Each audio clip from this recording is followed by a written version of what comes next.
Hello, everybody, and welcome to Anime Sickos. It's the podcast for geniuses and the only podcast when we look at the four pillars of modern misery: anime, gaming, posting, and jobs. I'm Tom, an anime sicko. I'm Joe, an anime sicko. Joe, we've mentioned on the show that one of our four pillars, Cogdom, has fundamentally disappeared from existence as we know it, and as we customarily discussed it. We had our really fucked up the show. The virus. We had an episode called Cogdom is Over Party, where we mourned that one of the fucking main parts of the show just couldn't happen again. Yeah, when we thought of that fourth pillar, we were basically tempting fate and being like, and the fourth pillar is there's never a virus. It's that fucking cereal meme of the guy eating cereal being like, we will never not have offices, and instead of spitting, he had a ventilator put in his throat and then died. Yeah. That said, Joe, knowing this, it brings me great pleasure to introduce a segment now that I feared we may have to retire forever. Joe, what is that segment? Fruit Tournament. Take it another round, another go, another Cog pass. Talk. Cog Talk. Cog Talk. Cog Talk. So I recently returned to work after FMLA, which is... I actually don't know what it stands for. The important thing is the first letter stands for federal, and it's available everywhere. I was on medical leave for mental health reasons. The short version is it got bad because I don't know if you've heard there's this virus. Oh, fuck. It's so bad, dude. I heard you could die from it. Like, yeah. I just heard this shit. That's crazy. The thing that stresses me out about the virus is that, and I just read this, is that when it enters your body, it will use your cells to reproduce itself, eventually killing you. What? That sucks. That's the opposite of what I want my cells to do. My cells should reproduce themselves, personally. That's my thought. I wouldn't let the virus do that. I would have a fucking hustle mindset and wouldn't allow that. All of this is to say, FMLA is very important if you are a full-time worker who has worked someplace for over a year. It's from what I understand, it's if you work at a job, you can yell at them to let you stay home. You can't yell at anyone. You can be like, you can please adjust the boot on my neck.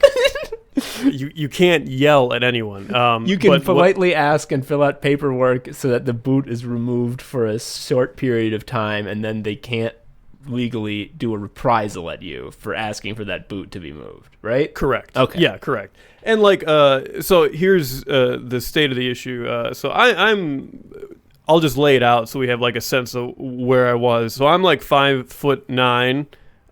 So I'm not a very tall guy, but at the lowest point in this, when I started the FMLA, when I was at the lowest of the depression, I was 134 pounds. Oh, that's not a lot. Yeah, I was in a bad way. All I had to lose at that point anyway was muscle anyway, so you can imagine why physical therapy sucks so much. Anyway, how FMLA works is you are allowed to just put a pause on your job and keep your insurance. And it's a job guarantee in the meantime.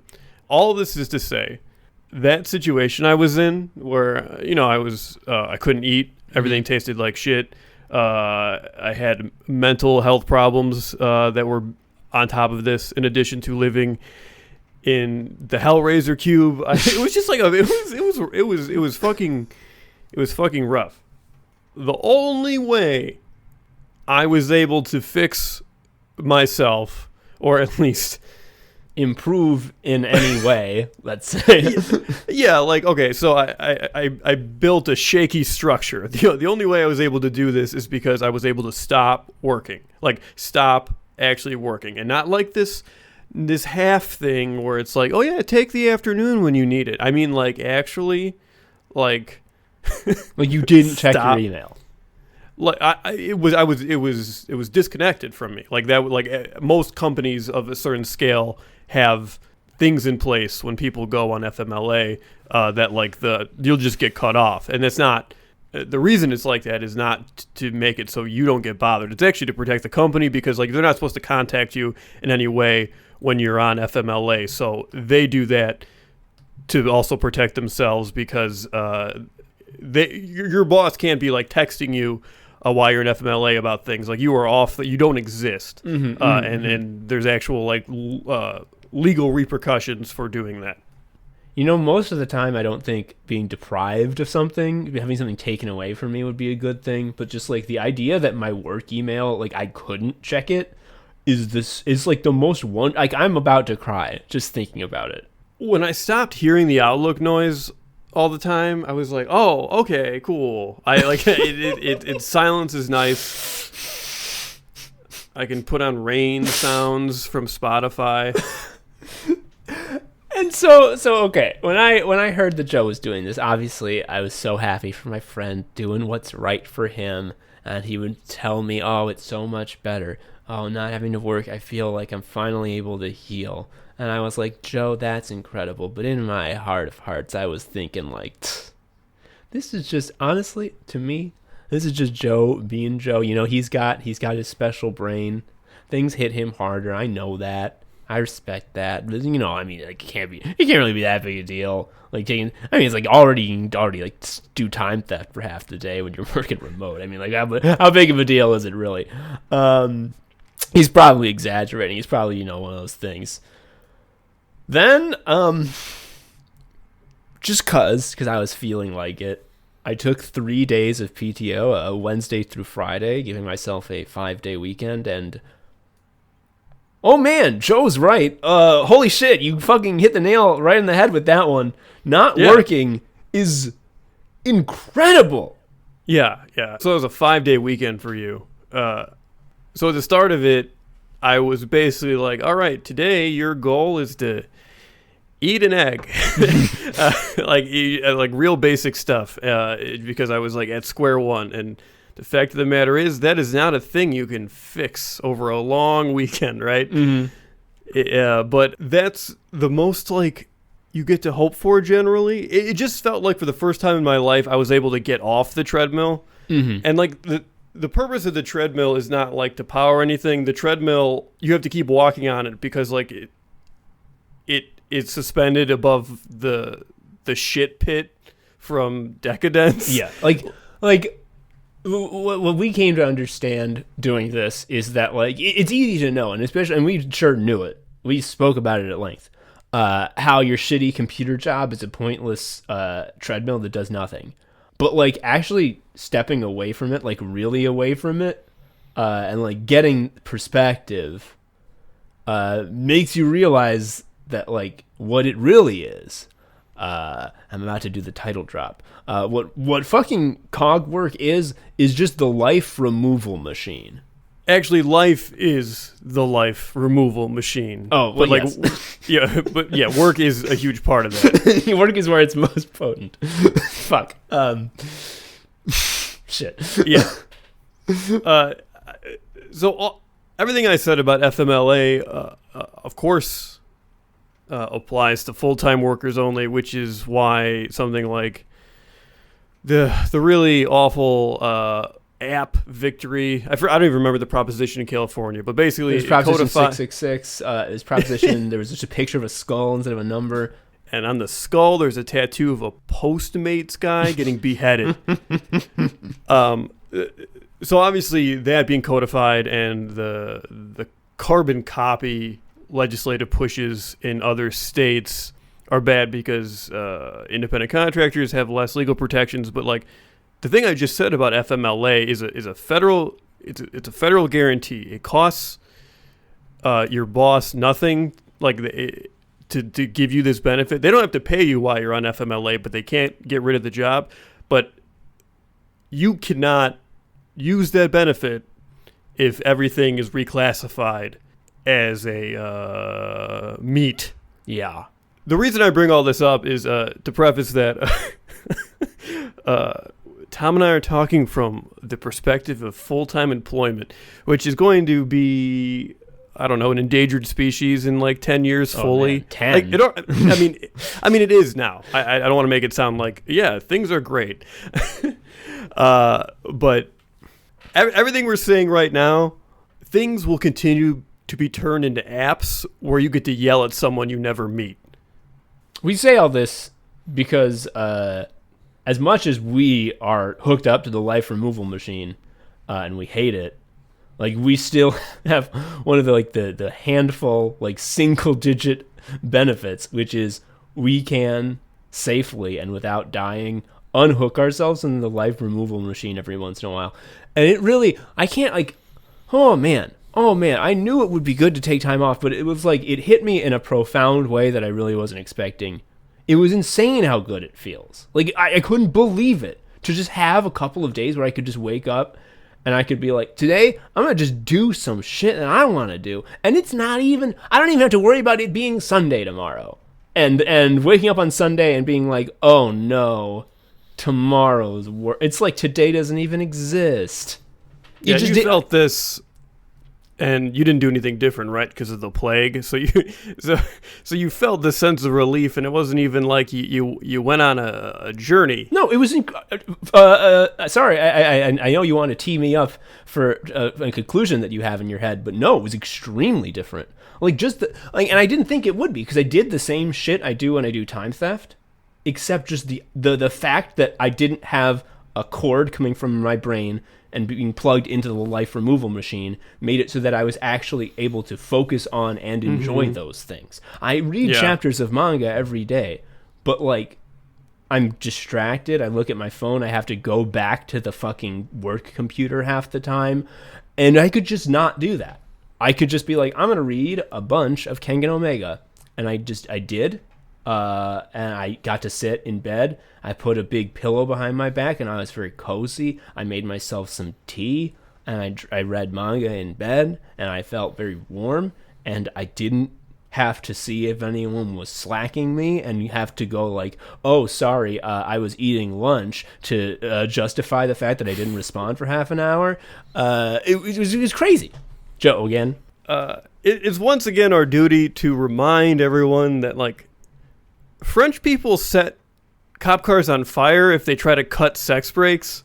Like, They're right! They're right! It's so... Oh my god, it's so important!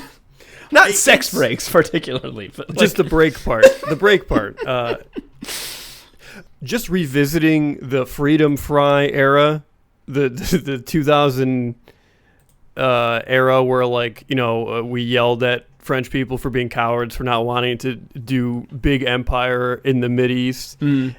Like, I remember people being like, and they strike all the time, and like, at that point, aren't you just being like, I'm such an obedient hog, I love to paint the fence white.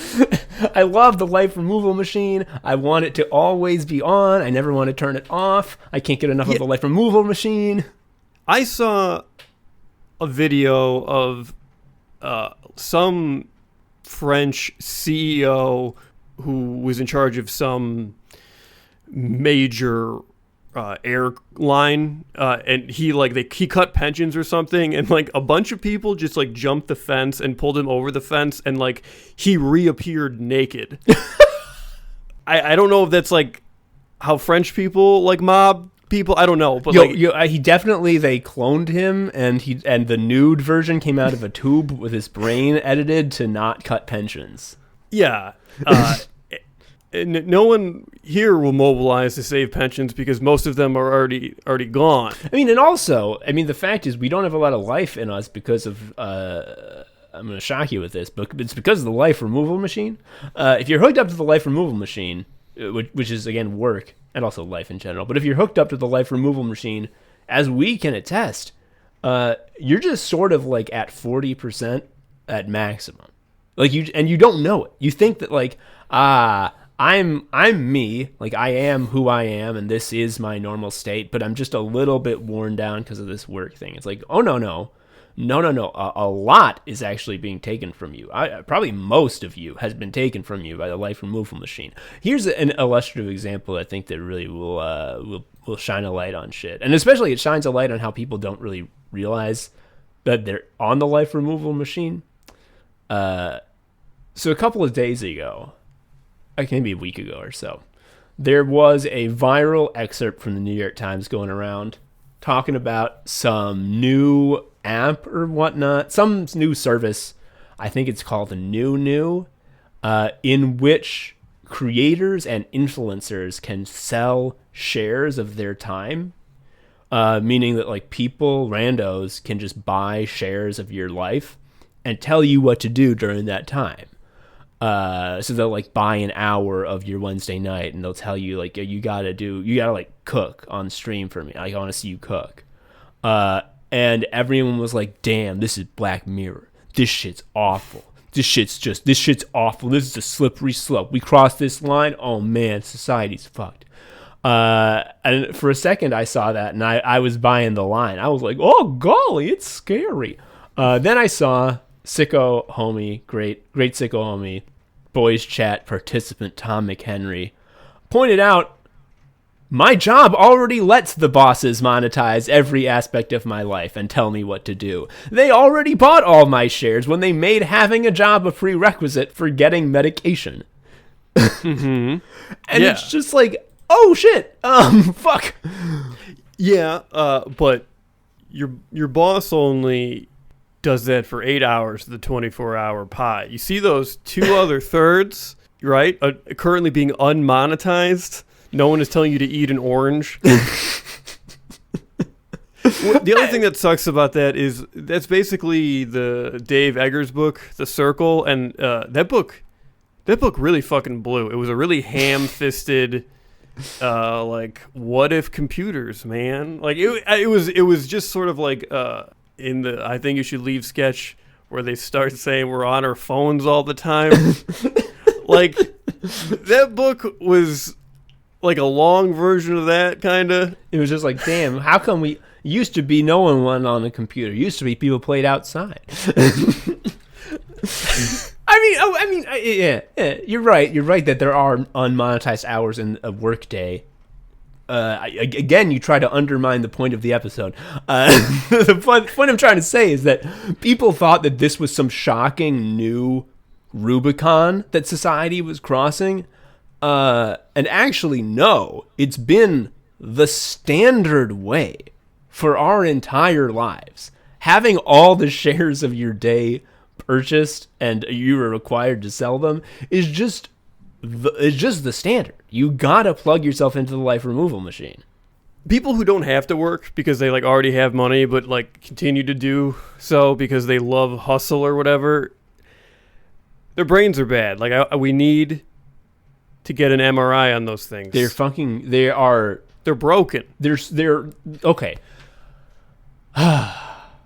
These people, when they go like, I couldn't stand not working. I need to work. I need to hustle. Like, I think Jill Filipovic, who is just a real Hall of Fame poster, said something like this recently. And, like, I don't want to be hyperbolic. I've never been hyperbolic on this show. I've never been hyperbolic in my life. But I think people like that are enemies of humanity who are addicted to anti-life. Yeah, I mean, if you have people going around telling people that, like, hey, I'm a valued member of society, if I'm not working, I feel like shit. That person is an anti-spiral. Yes! Fuck! That's what they are. Like, they look like a person, but their heavy gravity darkness is going to ooze into your spaceship and try to kill you at the very end. They're living entropy. They're just the concept of entropy put into a shape. Because if they're saying, like, I don't need, like, I have money, but I need to go into work every single day, and I need to do that hustle, and I need to sweat.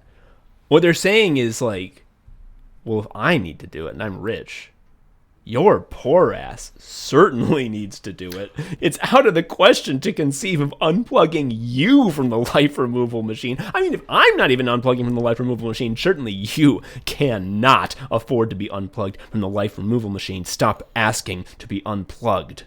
Yeah, I did consulting for a company in the far north suburbs of Chicago, and like, the CEO was there like all the time, and the company made such a big point about like how often he was there and how long he was working. And first of all, it didn't feel like something to be proud of. It felt like we're stuck in a jail cell, and then the CEO is in there with us, and he's like, check this out, and he just eats the key.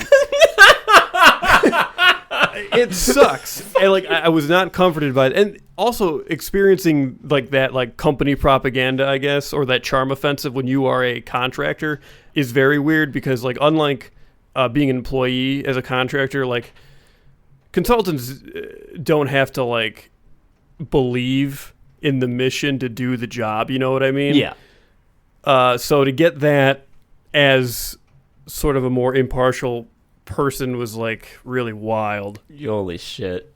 Talk about a lack of self-respect to do that kind of shit. Okay, because this is something that occurred to me when I was taking my 3 days off. It's funny to me that I've had this revelation because I took fucking 3 days off.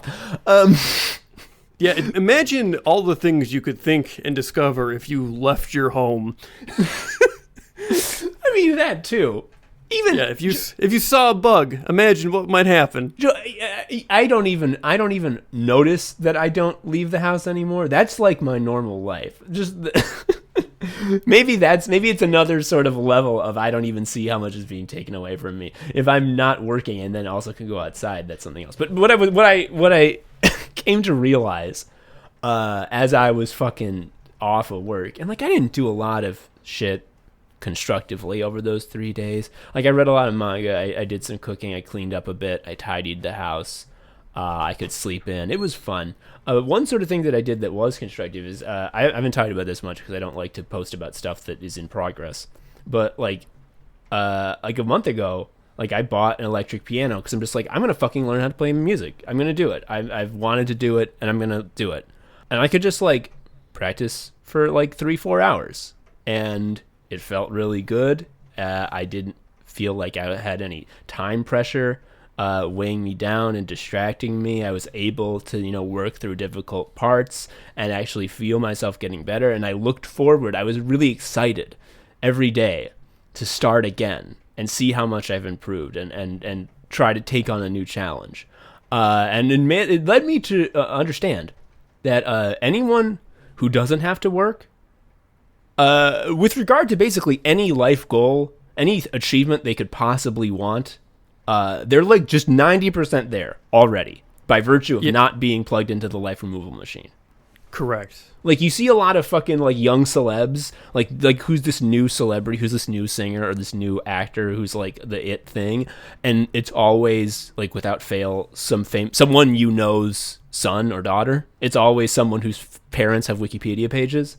And like that's why, like it's not nepotism. Like they have the talent, but like they have the talent because they were born 90% of the way there.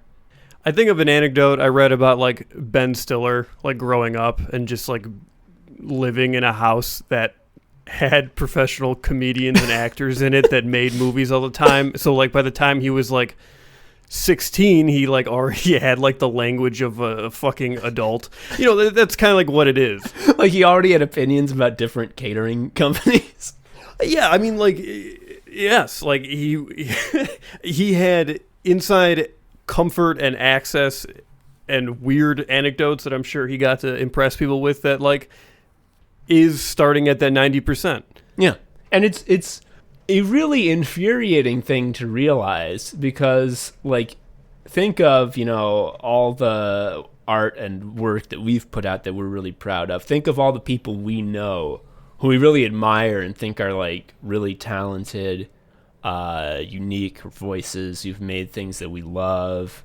And those things were all made while they were hooked up to the life removal machine. If we weren't, I think we would all be like once-in-a-generation geniuses. No, once in a generation, that's a fucking lie. That's the life removal machine's propaganda over my eyes. Everyone's a fucking genius. We just can't do anything with it because of this stupid machine that's taken our life. Yeah, I don't like the machine, Tom. I don't like it. I hate this machine. So what do you think about this machine with regard to whether or not it's going to get blood? Remember right in 2016 after Trump won, they were like, well, art's going to get better.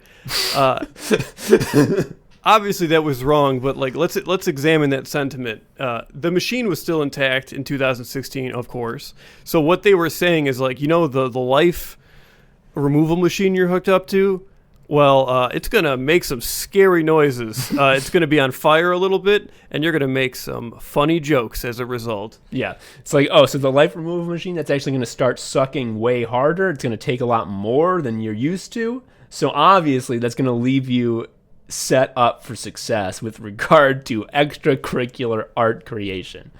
I would also like to put to bed, again, the notion that like, if you like suffer as an artist, like that creates things. Let me tell you, when I wasn't working and I was just trying to get my brain online, and I could like make things with a sort of childlike wonder just for the sake of making things, that felt pretty fucking good.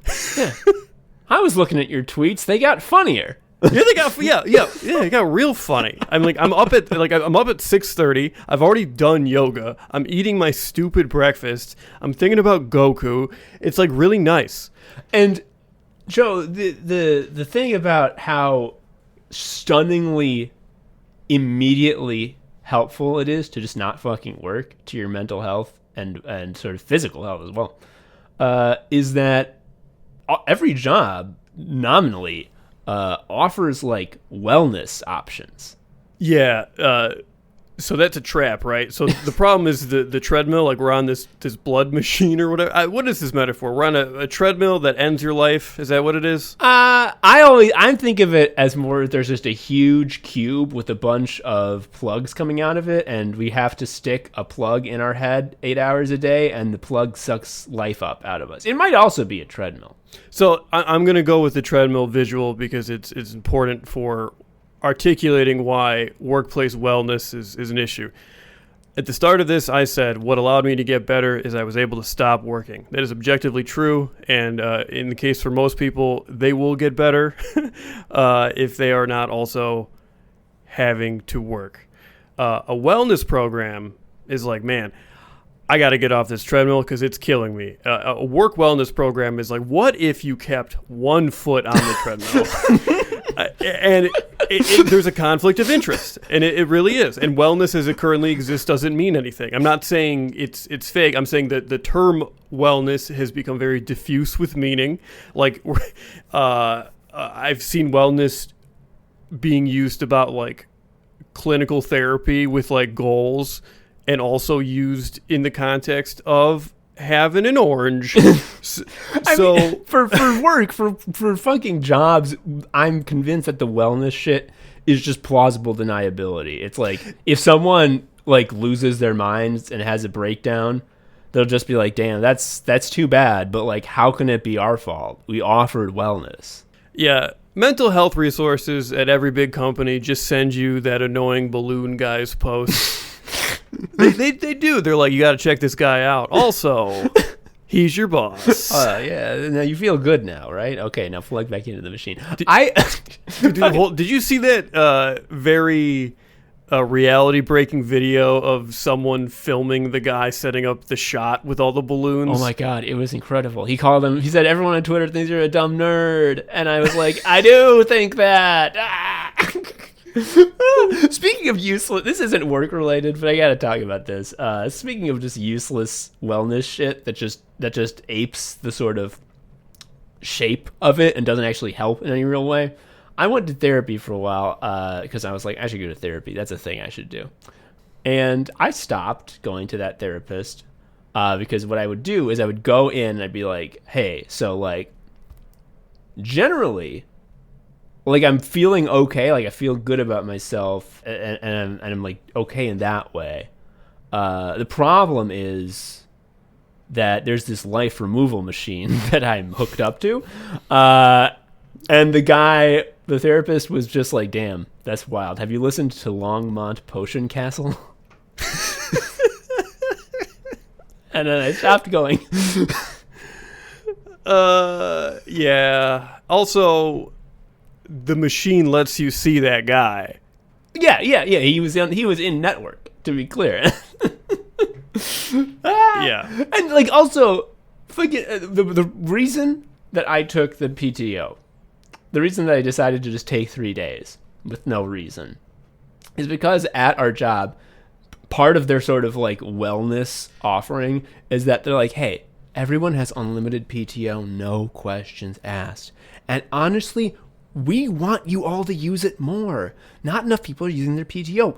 Please, just take it. Just take time off. You have to, like, it's better for you to have mental health by taking time off. And here's the thing. They say that, but who are the guys who made me have a bunch of shitty homework every day where if I miss the deadline, people freak out at me? Why, it's them. Like, part of why it took me so long to take this PTO is because as much as it was a balm to have time off, the days leading up to it were like double work because I had to do my work and then also find someone to do my work while I was gone and teach them how to do my work in a way that they don't fuck up and make people yell at me when I get back. They did yell at me when I got back. This is why the unlimited PTO thing is such a scam. It's such a scam because you're going from something saying like, oh, you get 2 weeks of vacation, a defined amount, 40 hours times 2 weeks, 80 hours, a thing that has a numerical value, to something that's now like a loosey-goosey benefit, which like you can only utilize after doing rigorous vibe checks with your coworkers. Yep. I interviewed at a place that had like unlimited PTO, and like when I brought that up, like I was like, I'm going to be a cool guy that knows stuff and be like, I have concerns that like, I don't know, unlimited PTO often equates to people actually not taking time off. And they were like, we're actually a European company, so we mean it, you idiot. And I was like, okay. Anyway, I didn't get that job. Oh, that's too bad. Like it just, yeah. God, the vibe check thing is so on point. Because, like, the fact is, like, I have unlimited PTO, but if my backups, if the people who have the time and who I've trained to do my work when I'm gone are also on PTO at the same time, like, well, I can't take it. Like, technically I can take it in terms of, like, if you look at the company handbook, technically I can. But if I do decide to just take that time off anyway, then a major tire manufacturer who you've heard of will get on a call with me when I get back and yell at me very loudly for half an hour, and I'll start to cry. Also, yelling at you doesn't, like, resolve anything. It just makes them feel good. Oh, yeah, of course. Speaking of shit that is hopeless and doesn't resolve everything at my work, I'm going to let this drop. A bunch of people at my department, at my work, were let go recently. I'm not going to get into the specifics because I don't want to fucking share any specific details, but the gist is I personally am safe for at least another year. But the writing is on the wall with regard to this job not really having a lot more gas in the tank. There's not a big future there. And I'm just looking ahead at my future, at the time coming when this job doesn't exist for me anymore. And I'm realizing that once that happens, I'm going to have to completely sort of shift my entire life, all of my habits, all of my energy into doing whatever I can to plug back into the life removal machine. I need to find an unoccupied cord hanging from the big box and beg, please, can I plug into the life removal machine? Please. Interviews are one of the worst things in life, and your reward for crushing one is you get a job. It sucks so bad. It's no good. I mean, the thing about an interview is that even that is a reward for clapping your hands in the correct rhythm on your cover letter. Which they didn't read. Of course. Fuck. You described a situation in which you are laid off and you are looking for work full time. You have left out another scenario, which I actually think, assuming your material needs are not immediately about to come crashing around you, working full time at a job that's like crushing you while trying to find an out and also applying at the same time. So like, doing the job search after work. I think that is that's hell. I think when so hell has like the layers. You got like the river of shit, and then you have like the trees of suicide, and then the final one that's under the betrayers is you have to apply for a job with a bunch of deadlines at your Excel job. And there are people who are like, I couldn't imagine not working. They see that, I hear that, and they're like, that's for me. That's my life. Can't even imagine a different world. Nothing could possibly be better. Better things aren't possible, folks. I love a life removal machine. It makes me hard when it takes it away because I'm an anti-spiral. There's also a whole sub-issue with I can't imagine myself not working because there's definitely a compulsion at play to turn even hobbies into work. Like we can't just like let things be things. I know I downplayed the, buy shares and influencers time as like not as new as we think earlier, but at the same time, holy shit. That's why we streamed once and it was fun, but I don't think we're going to do it again. And it's because of that. It's because I'm so afraid to like have a schedule to like be like, we're going to stream every Wednesday, because then it becomes homework and I hate it. And I will every Wednesday wake up with dread knowing that my time is spoken for, and I have to plug into I'll admit, a more pleasant and friendly version of the life removal machine, but the machine nonetheless. I don't know why we are conditioned to not think we're doing something for real until we make it shitty in homework, but that's how it is. Like that's it. Yep. It's like, are you an artist? Well, how come you don't hate it? Fruit. By definition, the sweet and fleshy product of a tree or other plant that contains seeds and can be eaten as food.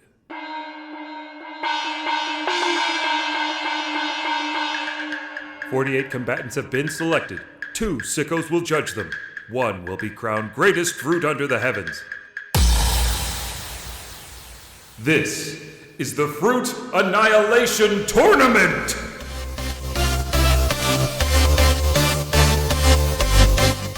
Blammo, it's the fruit tournament. We're back. People asked me, why didn't you mention the fruit tournament in the food episode? I'll tell you. We fucking forgot. Yeah, okay? we fucking forgot. If the question is, why didn't you? I'm going to save you some time. We didn't fucking remember. So, yeah, I'm going to give you some inside info behind the making of Anime Sickos. How do we decide when to do another round of the fruit tournament? Well, here's what happens. We do a round of the fruit tournament. We immediately forget that we ever started the fruit tournament. Time goes by. Someone mentions the fruit tournament. We go, yeah. Fuck. Not only do we say, oh, fuck, we go, that's a solid 20 minutes. Yeah. That's straight filler. We love that. Then we do a round, and that's what we're doing today. We're going to be doing we're going to be doing the Du Bois region. Du Bois, you'll remember, is a region that has like Old West font on the bracket. Yeah, I had a good time with the fonts. That's pretty much the only theme that ties these fruits together. They're just Du Bois. This is what they are. We're going to be doing round 2. Of course, as you know, round 2 has the same amount of bounce as round 1. Not the usual way that tournaments go, but it's because the top 4 all had buys originally. Now, last time we did one of these, the Rebels region, the top 4 fucking slaughtered. They all just absolutely killed their opponents. Yeah, they stepped out of the locker room and did 4 back-to-back murders. It was like they all did a suplex at the same time, and like each opponent's head exploded in like a different tone. So it was like pop, pop, pop, pop. It was awful. But we might not see that this time. We don't know, yo. We don't know. We'll see. So let's just get to it. Joe, the first bout is going to be our 12-seed Cranberry, which I've spoken before, how Andrew Sherman, friend and guesto, forced Cranberry to win against Apricots due to dark magic and trickery. Yeah. Cranberry is going to be going up against the number 1 seed of Du Bois. That's going to be a green apple. What's your initial thoughts? What's your take? I'm not saying this for drama purposes, but I'm really into craisins lately. Okay. I mean, they're two tart tots. If they were kids, they would be tots, and they'd be tart. And there's two of them. Okay. Craisins are pretty good. I can't hate, but Green apple as a artificial candy flavor is in a league of its own. I have never had a bad green apple fake synthetic powder. This is true. I mean, it's the tartness. Like, tart candy always kicks ass. Yeah. And that's kind of what craisins are. Candy. Let's be real. The amount of sugar in them, they're just like gushers, but they came from the tree. Fuck. Okay, well, think of. I'll say this for green apple. If you're doing apple-based cooking, if you're making an apple pie, or if you're making apple butter, both things that I enjoy doing, you're going to want to have a portion of the apples you're using be green apples. That's going to really supercharge your flavor. What do you think of that? Shit's boring. I don't know. I think I would rather go for a delicious craisin. You know, Joe, as much as I was anti-cranberry before, and as much as I like green apples, I sort of have that, like, death drive going right now where I'm just like, let cranberry win. Make cranberry win. Like, we should stare at the abyss. And I got a good feeling about this, Tom. The abyss I think it not only is it going to stare back, but we're going to make it blink. Staring at the abyss has historically been a great idea. The cranberries, the only edible form they're in is like candy and goops. Like, you just can't, I don't know. To me, if you take any sort of cranberry-based food preparation, you could swap in any other fruit, keep everything else the same, but swap out the fruit, and you would have something at least as good, if not better. I mean, can't you make the same case with apple and green apple, with the exception of the use cases you kind of carved out at the start? You were saying just like green apple's thing is that if you're making a pie, you got to have a certain amount of it be its own thing. I take issue with a strength of green apple you are saying is that it's just a little different than regular apple.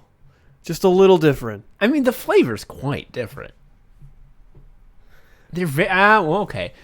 Are you trying to tell me that apple pie isn't the best pie? That you could, like, that another fruit pie is just as good? Okay. Like, not even, like, close. Hold up. Obviously, that's true. But pecan's not a fruit. It's a fucking nut, dude. I didn't know that was the game we were playing. I was just ready for categories. This is not the nut tournament. Gross. The horny episode was last week, Joe. This is the fruit tournament. I think craisins have a sort of novel quality that'll be funny as the tournament ramps up, because the longer it goes and the longer they stay in, the funnier it is. It's just like, imagine going to Mortal Kombat and like guys can shoot lightning and kill each other, and I actually only know regular judo. I thought you were going to be like, and then there's a big bowl of cranberries.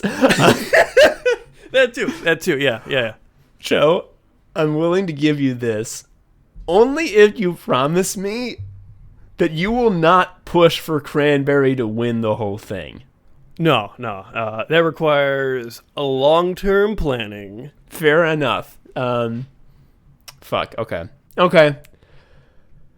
Just for the sort of twisted, disturbed, stained, trapped, sort of mid-2000s countercultural rap rock sort of Thanatos drive, I will agree that cranberry beats green apple. A massive upset. A big win for rap rock everywhere. Remember when Biden said rap rock Obama? Oh my god, that was so good. I didn't read a single email that day. I was like vibrating. Fuck, I forgot about that, dude. I like him now. I'm a Biden guy now. Oh, man. Oh, fuck. Oh, God.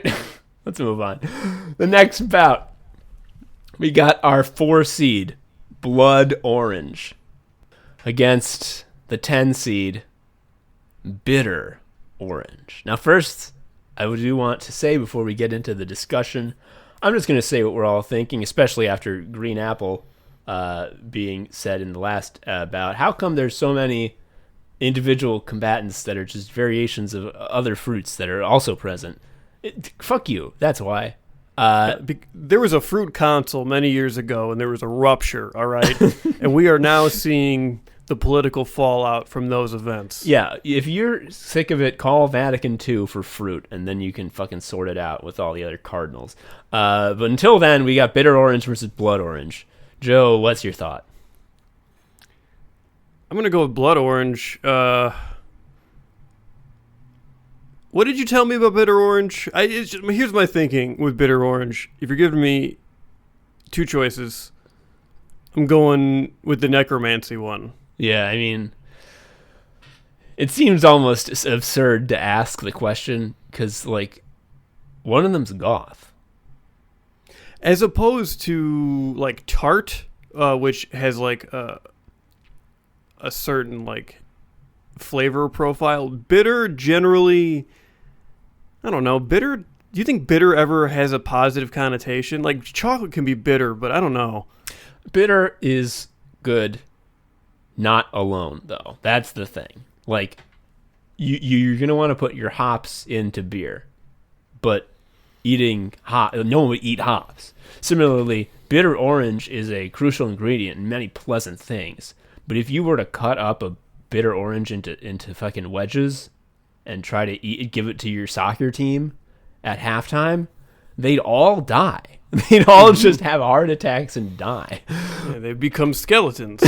Yeah, they would be like Marv from Home Alone 2 when he touched the wire.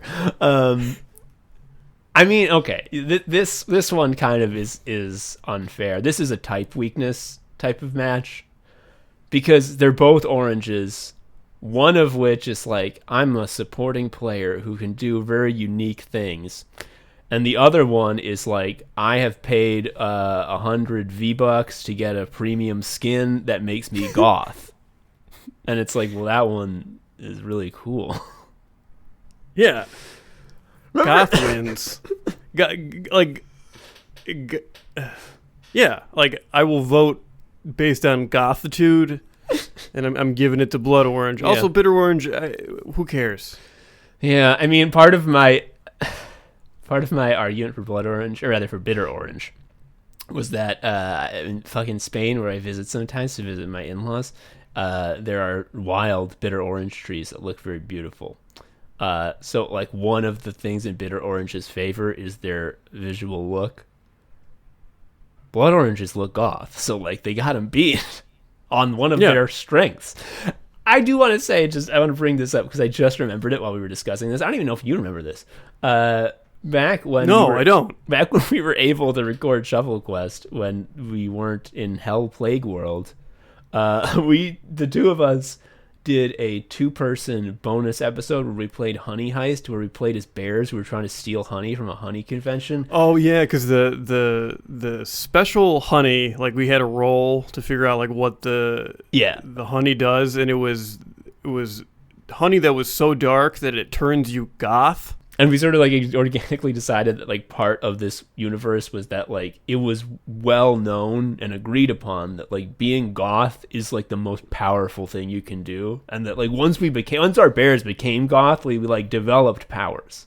Yeah, we got stands basically. Yeah, and like that's how I feel in real life. Blood Orange has a stand, and it's the fact that after you cut it up, your cutting board looks like Halloween. Yeah, not the best stand, but it would let you see other stands. Yeah, so I think Bitter Orange is long gone. Sorry, you got a bad matchup. No one thought you were gonna go far. You may have been able to go further under better circumstances, but unfortunately, those circumstances did not occur. Bye bye. See you in hell, shittier orange.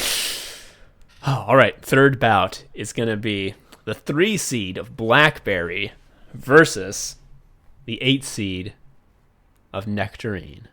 Now, these are 2 fruits that I fucking hardly ever eat, so I'm at a loss here.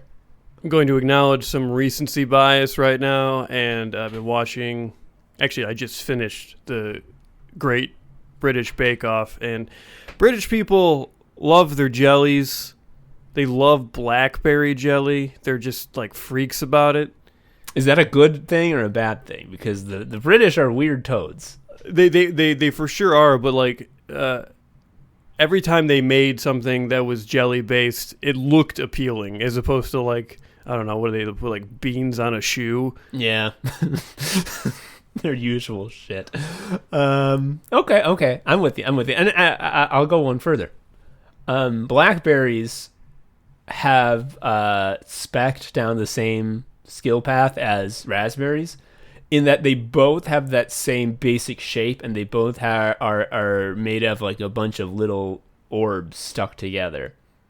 But the difference being, raspberry has like a very low con stat. They're very smushy and mushy, and easily turn like goopy and lose their shape.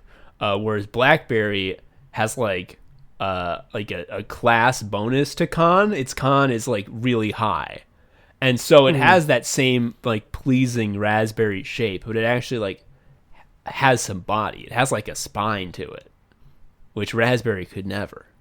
It has a few tank skills. Oh hell yeah. It definitely has a pull aggro skill. Yeah, which isn't too helpful in a 1v1 tournament, but yeah. You're pretty much going to have the aggro by default. That's a good point. Imagine you are seated in the stands to watch a violent tournament, and one of the fighters uses a special move, which is just taunt, which he then gets the other fighter's aggro, who then proceeds to beat his ass. Joe, you're putting forth this scenario with the implication that this would be like really dumb and like bad, but I counter by saying you have described all of Sekibayashi Jun's fights from Kengan Ashura, and they kick ass, and so does he. It rules when he loses. His whole game plan is like, first, I will let myself be beaten brutally in a humiliating way. Yeah, I will never block. I was kind of bummed to see him not return in Kengan Omega. I mean, he returned. He was like a mentor for the new guy, but you know what I want. You know what I want. Yeah. He didn't have a featured fight. I think. I mean, like, because what else can you do with him? He's already done the whole thing where it's like, first, I will make it look like I'm being defeated completely, and then I will stand up and be extremely bloody and have a crazy look and be like, now it's time for my turn. Everyone's like, whoa, he did a pro wrestling fucking script flip. Oh man, I want to read Kengan Ashura again. That shit's so fucking good. It's really good. Have we talked about nectarines at all? I got nothing about nectarines. Nectarines might be a fake fruit as far as I know. They're pleasant. When they're not ripe, like, they suck, but, like, welcome to fruit, I guess. I don't really know. Okay. I got something. I have something here for blackberry. This is in blackberry's favor. Something that we have been overlooking for the tournament so far is it's a special hidden stat. It's like one of those stats that's like calculated via an algorithm that uses all the other stats. It's like poise. It's a hidden stat. You don't see it, but it is. You have it. All fruits have one of these stats, and what it is smoothie compatibility. Blackberries are a delightful fruit to add to a smoothie. They taste good, and also they make the smoothie very dark purple so that your tongue looks funny after you drink it. And the thing about smoothie compatibility is that a few blackberries will change the color. You can just put in like 4. And like the flavor is good too. Let's not shortchange that. But I mean, it's like fucking the purple ketchup from when you were a kid. Like it just kicks ass. Like it's so good to have things be weird colors. You can't put a nectarine in a juicer anyway because of the pit. Yeah, you'd break the blender. Yeah. I'm feeling like nectarine is going to hell. Yep. I did the dramatic pause because I was trying to think of something worse than hell. And I couldn't do it. I think what happened is we had a tank class come on to the fucking floor against like your sort of standard karate guy. You know, he's got his black belt. He's, you know, won a few small town tournaments. And immediately the tank announced he'd be using his special move. The karate guy went on the defense. It was clear that the special move was simply to bellow and draw aggro. The karate guy did a bunch of punches and kicks. Yeah. Thanks for yelling and guiding my blows towards your vitals. And then after the punches and kicks were over and the nectarine was huffing and puffing, Blackberry simply grabbed his face and smashed the back of his head on the ground and sat on him. It's a good move. Yeah. So with that, I think Blackberry officially moves on to the next round, leaving only one bout left in the second round of Du Bois region, and that's going to be the 6th seed, Kiwi, a noted favorite of yours, Joe, if I remember correctly, versus the 2 seed, Clementine. The little oranges. Oh, where are we at here?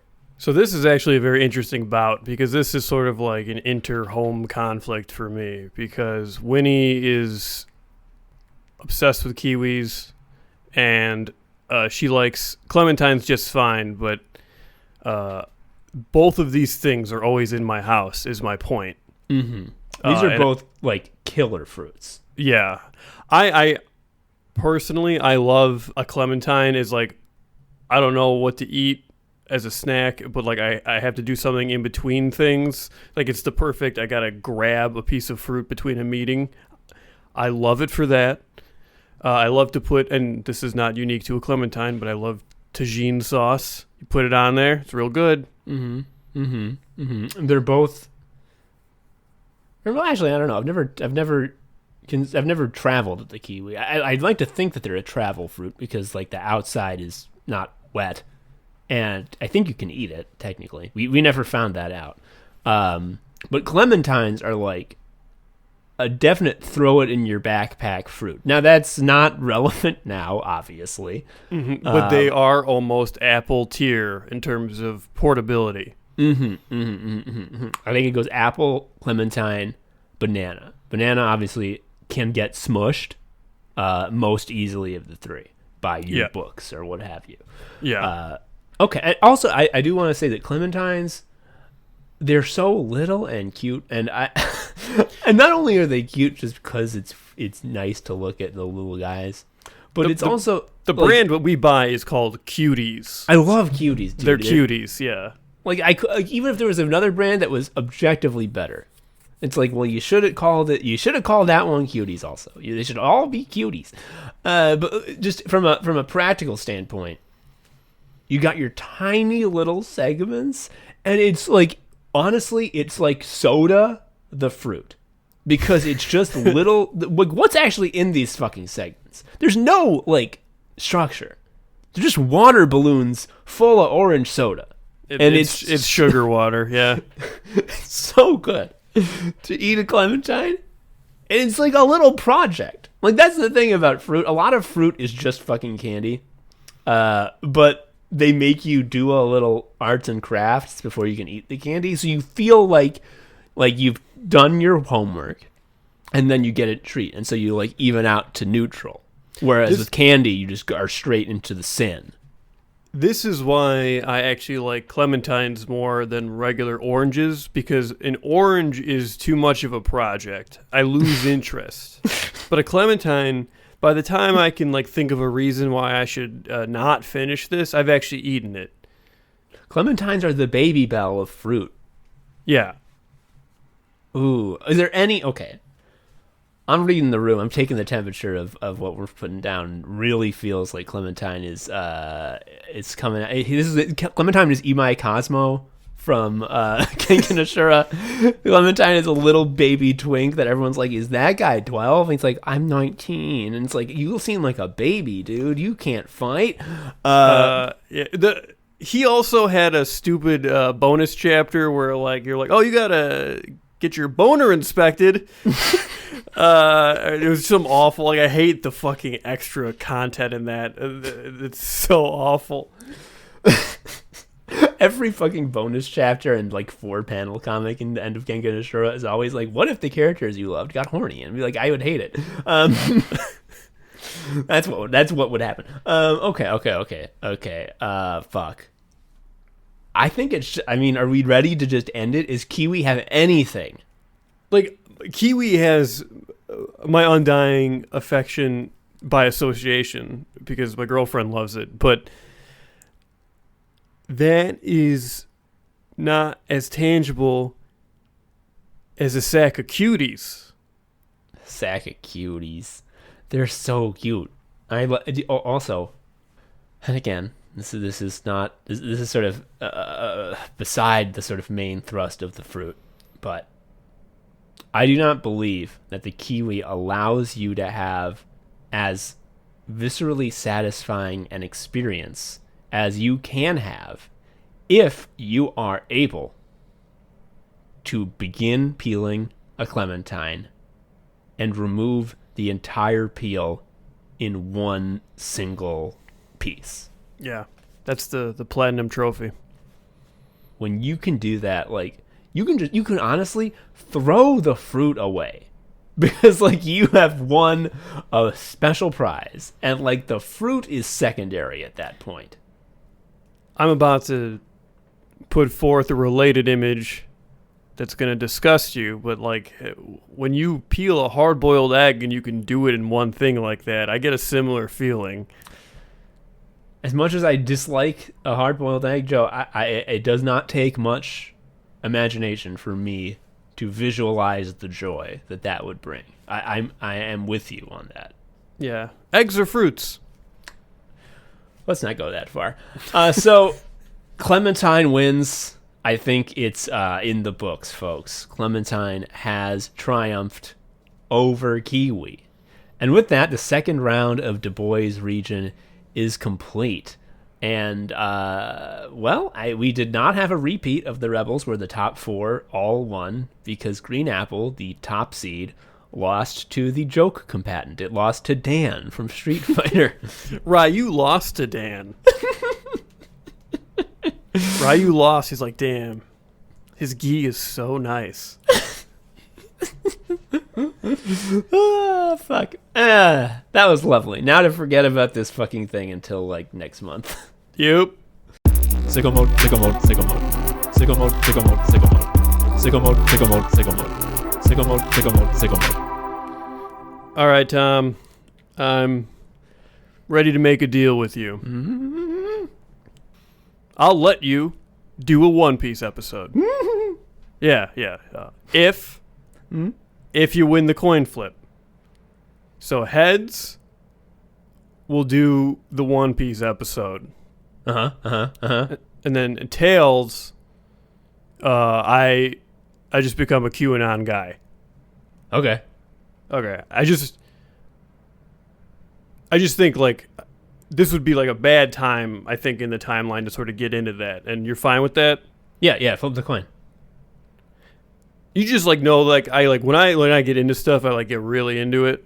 Like so you probably won't like see me again. It was like it replaced Monster Train with I don't know. Flip the fucking coin. All right. Oh, fuck. One Piece. Yeah. thank you for listening to Anime Sickos. I've been Tom, a sicko. You can follow me on Twitter at TomHarrison19. Joe is also a sicko. You can follow him on Twitter at ShariaUncle. You can follow Anime Sickos on Twitter at Anime Sickos, or email us at animesickos@gmail.com. Please leave us a review or something. I don't know. Tell a friend. Anyway, until next time, bye.